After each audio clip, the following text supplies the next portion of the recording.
Bonjour à tout le monde, à tous les étudiants de la classe des humanités, bac littéraire. J'espère que vous allez tous bien. Je suis en train de vous contacter pour rattraper un petit peu le temps et je dois vous donner quelques travaux à faire pour continuer notre programme, s'il vous plaît. Et bien sûr, on était obligé de travailler en loin, vous savez bien, vu les circonstances actuelles, mais on va essayer quand même de profiter de ce temps et j'espère bien que vous allez prendre ce travail au sérieux. D'accord? Voilà. Je vous rappelle, bien sûr, je vous ai mis cette page 161, qui est le thème 6. Je vous rappelle que quand on s'est quitté au mois de février, on était arrivé à ce thème-là, le 6e, l'enracinement. Et on avait, je pense que vous avez fait une petite recherche sur l'enracinement, c'est-à-dire on avait expliqué l'idée, qu'est-ce que c'est l'enracinement. Par contre, je vous rappelle, on avait donné l'idée de déracinement, quel était si vous voulez, la différence entre les deux mots. Seulement, je vous rappelle de ça. Je passe maintenant à un travail d'étude de texte. Je vais vous demander quelques questions à faire. Bien sûr, c'est pour, si vous voulez, appliquer les informations qu'on avait prises durant l'année. Dans cette page qui est la page 166, vous avez un texte qui est le retour au village. Et bien sûr, vous savez bien que l'enracinement, c'est-à-dire quand on est, je vous rappelle, quand on est par exemple dans un pays étranger et on garde bien nos habitudes si vous voulez, d'origine, on est bien enraciné. Et si c'est déraciné, c'est-à-dire on oublie toutes nos habitudes et nos coutumes de notre pays, si vous voulez, natal. Voilà, seulement pour vous rappeler le sens de l'enracinement et de déracinement. C'est ce que je vous demande à partir de maintenant, s'il vous plaît. Vous avez ce texte, comme on avait l'habitude de travailler en classe.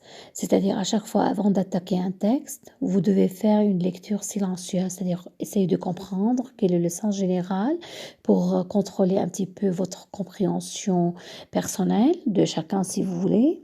Vous allez lire le texte qui parle du retour au village et je vais vous demander, si vous voulez, parce que déjà, c'était demandé ce travail au début du mois, mais je pense que personne n'a pris au sérieux peut-être, ou bien vous n'avez pas vu ça, je sais pas. De toute façon, maintenant, je le fais avec plus d'organisation et plus, si vous voulez, de précision.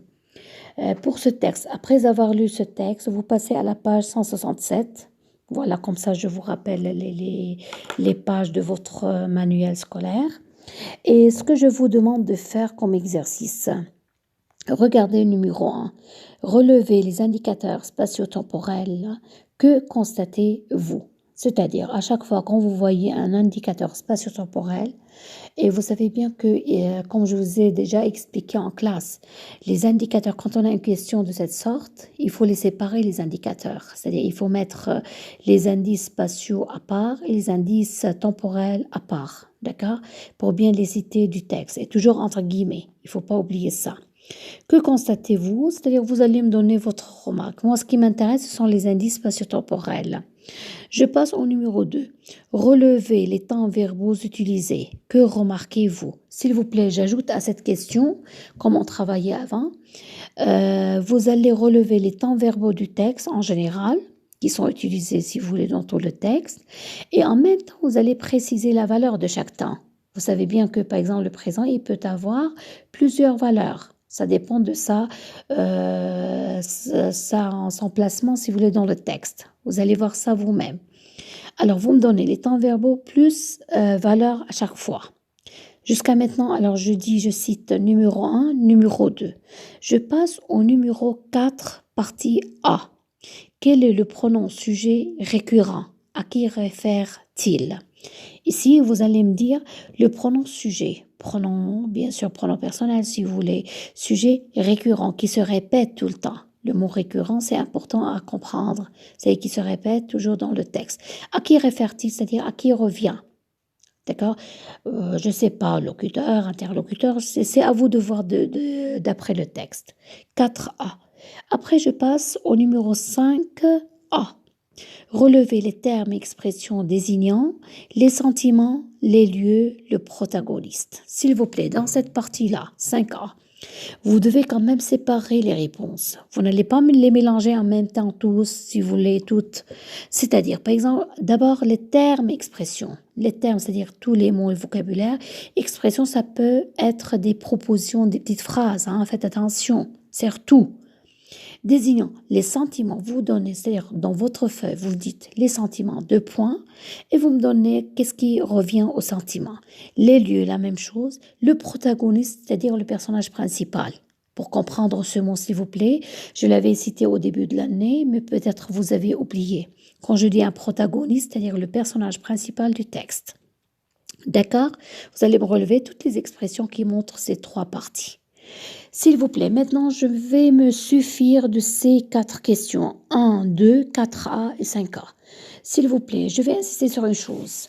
Maintenant, on avait fait un groupe de votre classe. Quand vous faites cet exercice-là, vous allez me le faire d'abord pour jeudi. Nous sommes aujourd'hui mardi, je vous donne ça pour jeudi, s'il vous plaît, sans retard.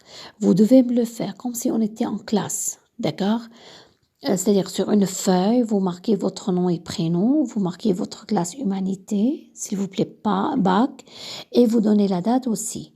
Et comme titre, vous me dites exercice page 167 pour que je trouve où sont les questions, s'il vous plaît, pour corriger.